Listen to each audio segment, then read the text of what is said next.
Épître de Paul à Tite. Chapitre 1.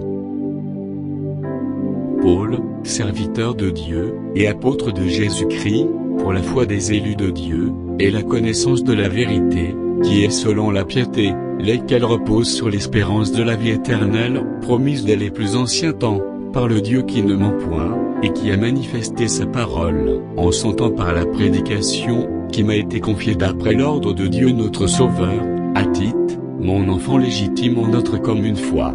Que la grâce et la paix te soient données de la part de Dieu le Père et de Jésus-Christ, notre Sauveur. Je t'ai laissé en Crète, afin que tu mettes en ordre ce qui reste à régler, et que, selon mes instructions, tu établisses les anciens dans chaque ville, s'il s'y trouve quelque homme irréprochable, mari d'une seule femme, ayant des enfants fidèles, qui ne soient ni accusés de débauche ni rebelles.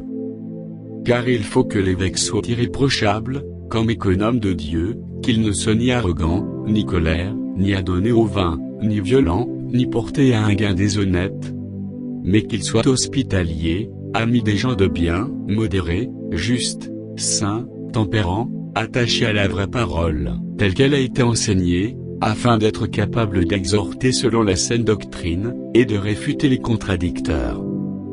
Il y a, en effet, surtout parmi les circoncis, beaucoup de gens rebelles, de vains discoureurs et de séducteurs, auxquels il faut fermer la bouche. Ils bouleversent des familles entières, enseignant pour un gain honteux ce qu'on ne doit pas enseigner. L'un d'entre eux, leur propre prophète, a dit, « Crée-toi toujours menteur, méchante bête, ventre paresseux. » Ce témoignage est vrai.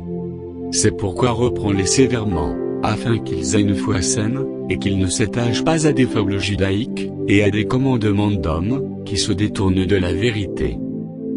Tout est pur pour ceux qui sont purs, mais rien n'est pur pour ceux qui sont souillés et incrédules, leur intelligence et leur conscience sont souillées.